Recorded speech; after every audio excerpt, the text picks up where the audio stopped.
Bienvenidos a la organización del ADN. En esta clase vamos a hablar de varias cosas, sobre cómo organizamos el ADN dentro de una célula. En los eucariotas, acuérdate que el ADN está dentro del núcleo. Ahora, hay diferencia entre algo que podemos ver en la microscopía electrónica, que es la heterocromatina y la eucromatina. La heterocromatina es este color más oscuro que se encuentra en la periferia del núcleo, que es donde no se lleva a cabo ni transcripción ni replicación. Y también característicamente la heterocromatina forma los cromosomas, como vamos a ver después, y también forma el cuerpo de Barr, que es un cromosoma X hecho en cuerpo de Barr, pero vamos a llegar a eso después. Primero aquí lo que tienes que saber es que la heterocromatina es esto oscuro que se ve en la periferia. Este no, este es el nucleolo, pero aquí en la periferia del núcleo vemos heterocromatina. La eucromatina se encuentra aquí en todo el resto del núcleo y esta eucromatina es donde se lleva a cabo la replicación y la transcripción. Por eso tienes moléculas de ADN aquí abiertas y que te permiten que lleves a cabo transcripción y que lleves a cabo replicación. Mientras que aquí tienes ADN organizado de tal manera que está muy compacto y se ve oscuro, y también está tan compacto que no lo puedes replicar y no lo puedes transcribir porque está muy bien organizado. Ahora, un nucleosoma es una estructura que vas a ver en clases y que se compone de algunas proteínas que se llaman histonas. Este nucleosoma entonces está compuesto de un núcleo de histonas que también lo puedes encontrar en la bibliografía como un octámero, porque está hecho de 8 diferentes moléculas de histonas, y cada una de este nucleosoma tiene una molécula de ADN que está representada por esta cadena y que le da 2 vueltas al nucleosoma y sale otra vez. Este nucleosoma o el núcleo de histonas, que son 8 histonas, está conformado de 4 diferentes moléculas de histona. Son la molécula H2A, H2B, H3 y H4. Son 4 nada más, pero cada una está repetida 2 veces. Es decir, H2A está repetida 2 veces, H2B repetida 2 veces, H3 repetida 2 veces y H4 repetida 2 veces. Por eso es un octámero, el nucleosoma es un octámero formado de 8 proteínas histona, pero son 4 repetidas 2 veces. Y en el exterior del nucleosoma hay una proteína histona tipo 1, que es esta de aquí, que nada más es una sola, y que actúa como un estabilizador del nucleosoma y que une el ADN que está entrando y que está saliendo. Las histonas del núcleo, estas de aquí, son ricas en los aminoácidos lisina y arginina, y esto es muy importante porque la lisina y la arginina son aminoácidos positivos y el ADN es negativo. Como las histonas tienen carga positiva porque son ricas en lisina y en arginina, y el ADN es negativo por el fosfato, esas cargas se atraen, ¿no? Y entonces le permite a la histona poder atraer al ADN y entonces que el ADN se pueda enrollar alrededor del núcleo o del nucleosoma. Lo siguiente es que el ADN está organizado así, el ADN es una cadena muy larga, o cada cromosoma es una cadena muy larga de ADN. Y este ADN está dando vueltas a una histona, después tiene una porción libre que le vamos a llamar ADN linker. Esta porción libre va y después se une a otro nucleosoma, le da vueltas, sale como ADN linker, le da vueltas a otro nucleosoma, sale, y así está hasta que la cadena se termina. Así que tienes porciones linker de ADN que forman el link entre un nucleosoma y el siguiente, y tienes ADN dando vueltas a un nucleosoma. Así que característicamente es el ADN linker el que está disponible para que sea replicado o sea transcrito. Es decir, de toda esta cadena de ADN tienes esta porción libre o abierta para que puedan llegar proteínas y replicarlo o transcribirlo. Y tienes otra porción aquí de ADN libre, otra porción de ADN libre, otra porción libre, y estas porciones linker son las que pueden ser transcritas o replicadas, porque estas porciones, al estar pegadas a la histona no están disponibles para que lleguen las proteínas, como las polimerasas y todas las proteínas que vamos a ver después, que se encargan de llevar a cabo la replicación o la transcripción. Así que si te das cuenta, este tipo de ADN está en el núcleo que forma la eucromatina y que además es la eucromatina la que está disponible para que el ADN sea replicado o transcrito como vimos antes. Así que cuando tienes el ADN organizado así, es cuando lo tienes en la eucromatina y lo tienes disponible para la transcripción o la replicación. Ahora puedes también organizar el ADN de una forma más condensada y entonces vas a cerrar este ADN linker, ¿no? Vas a colocar más proteínas histonas, el ADN se va a enrollar alrededor de estas histonas y entonces vas a tener un ADN linker aquí que no está disponible para la replicación o la transcripción. Así que si organizas las histonas y las juntas más, vas a poder compactar la cadena de ADN, pero vas a disminuir el ADN disponible para los procesos de replicación y de transcripción. Pero esta organización te permite organizar mejor el ADN y te permite poder agruparlo dentro del núcleo, porque el ADN en realidad es una molécula muy grande, pero si lo organizas muy bien, esto te permite almacenarlo adecuadamente en el núcleo en forma de heterocromatina, porque acuérdate que la heterocromatina es la que se ve oscura en la microscopía electrónica, y esta heterocromatina se ve oscura porque tienes al ADN todo pegado y todo está envuelto alrededor de los nucleosomas.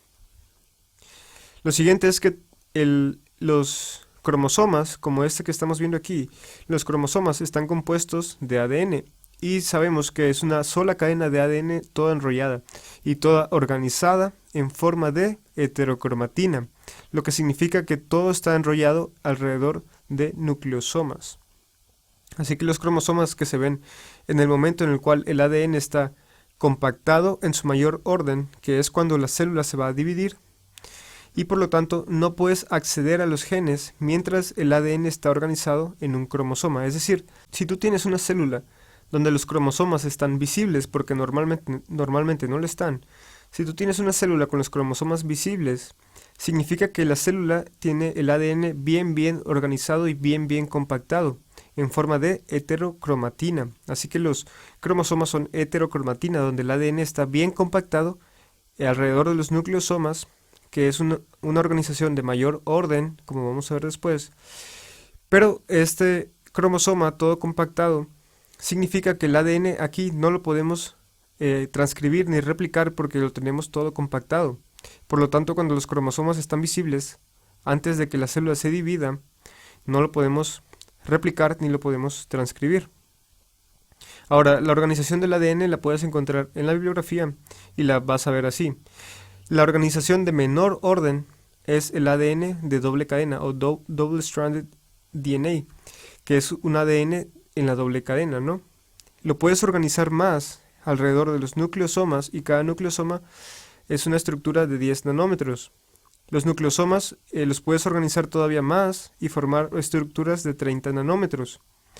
Después, esas estructuras de 30 nanómetros las puedes colocar alrededor de otras proteínas que se llaman scaffolding y que te ayudan a organizar todavía más el ADN.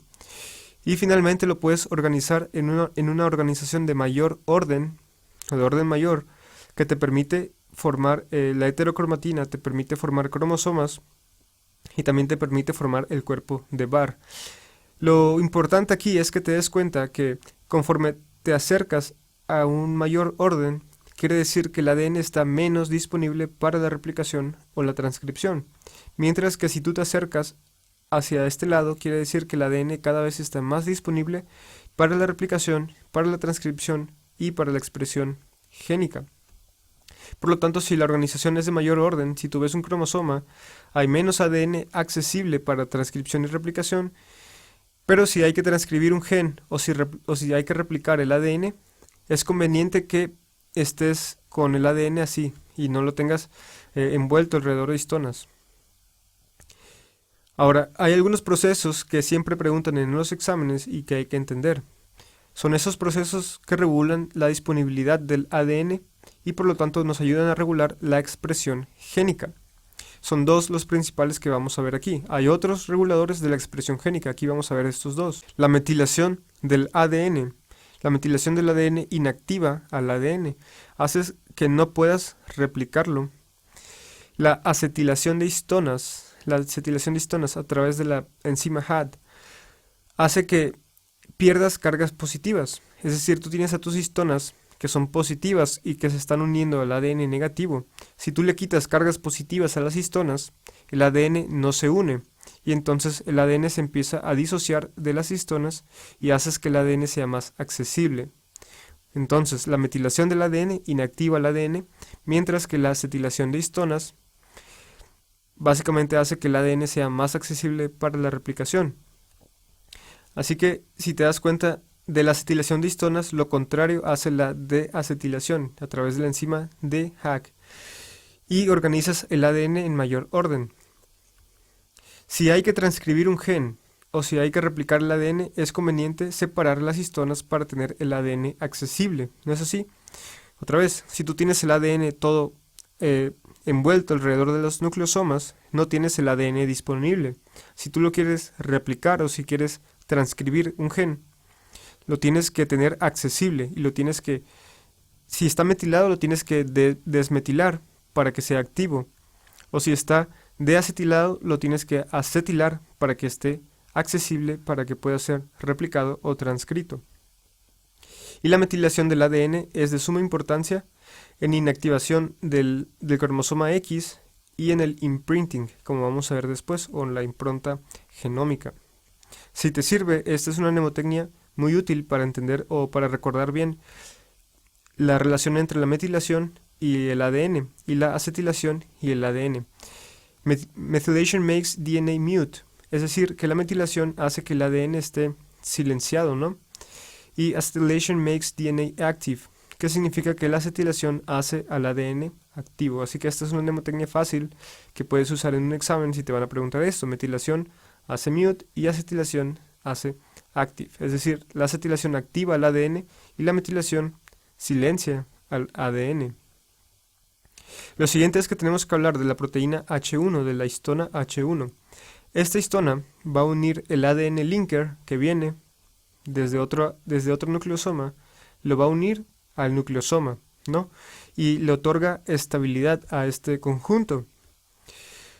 Y también une nucleosomas con otros nucleosomas para organizar en mayor orden. Esta H1 también tiene cargas positivas y si tú añades cargas positivas, ¿qué haces? Haces que puedas unir mejor al ADN o lo puedas compactar mejor.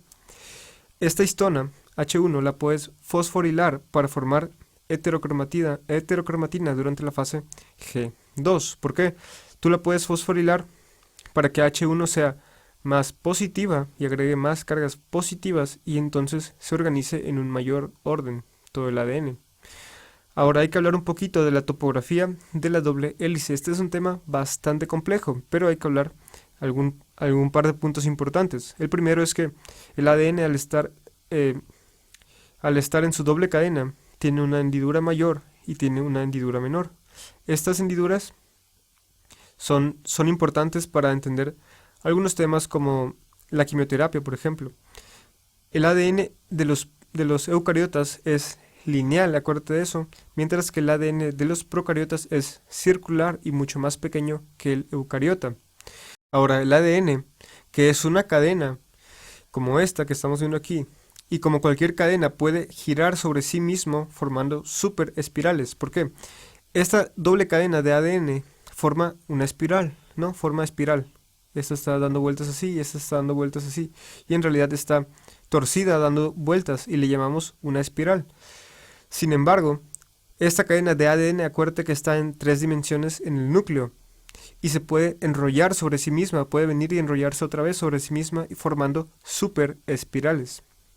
Por ejemplo, esta que es una cadena de ADN procariota, pero acuérdate que es una doble cadena, así que aquí hay dos cadenas formando espiral, pero todo es una sola cadena circular.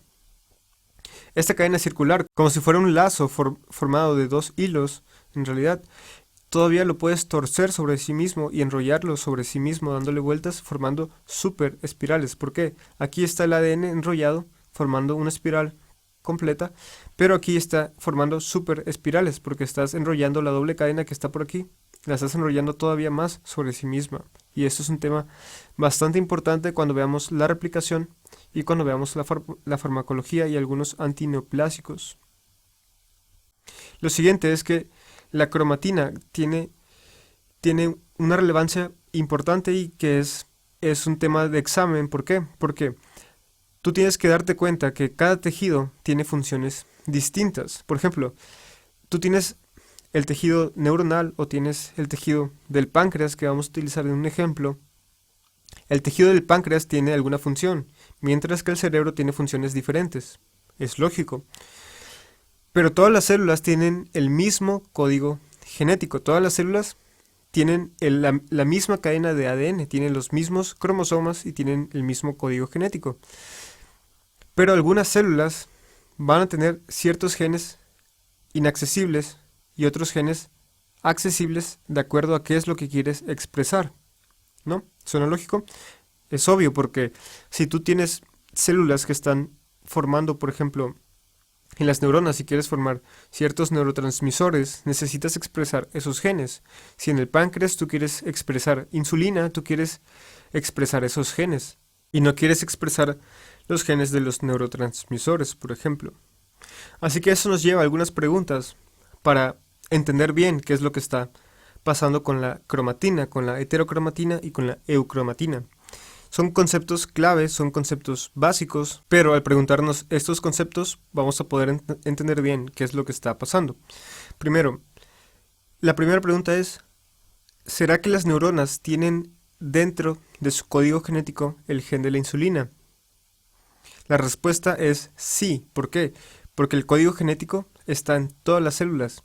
Si tú agarras una célula de la piel, ahí va a estar el código genético para la insulina. Si tú agarras una neurona, ahí va a estar el código genético para la insulina.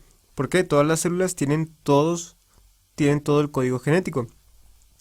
La siguiente pregunta es si el gen para la insulina en las neuronas se va a encontrar en la heterocromatina o en la eucromatina. Ahora, aquí cambia la situación porque el gen de la insulina está presente en las neuronas, pero no lo estás expresando. Por ello, tú quieres tener el gen de la insulina guardado en forma de heterocromatina para que no esté disponible para la replicación, para la transcripción. ¿Por qué? Porque tú no lo quieres expresar en las neuronas, tú quieres guardarlo y lo vas a guardar en forma de heterocromatina. Así que el gen de la insulina dentro de las neuronas, aunque sí está presente, está en la heterocromatina, ya que en las neuronas no es necesario que esté accesible para la transcripción. Lo siguiente es, ¿será que los eritrocitos tienen el gen de la insulina? Es una buena pregunta. La respuesta es no, porque los eritrocitos no tienen núcleo. Las células beta del páncreas, que son las que sintetizan insulina, ¿dónde van a tener el gen de la insulina? ¿Lo van a tener en heterocromatina o lo van a tener en eucromatina? Lo tienen que tener en forma de eucromatina para que esté disponible para la transcripción, ¿no es así? Así que está bien fácil. Tienes genes que tienes que expresar en algunos tejidos y tienes otros genes que en esos tejidos los tienes que guardar para poder almacenarlos adecuadamente y porque no los necesitas. En este caso la insulina, si tú la quieres sintetizar dentro del páncreas, en el páncreas tienes que tener ese gen disponible o accesible en forma de eucromatina, mientras que en las neuronas, aunque el gen de la insulina está presente, no lo quieres expresar, lo quieres guardar en forma de heterocromatina. Finalmente quiero invitarte a que cheques el link que te voy a dejar abajo con un curso completo de biología molecular, bioquímica y genética médica para ver estos temas a profundidad, y además es un curso gratis que desarrollamos con mucho material extra, con quizzes, con videos, imágenes, tablas, cosas que te van a ayudar mucho a entender bien estos temas.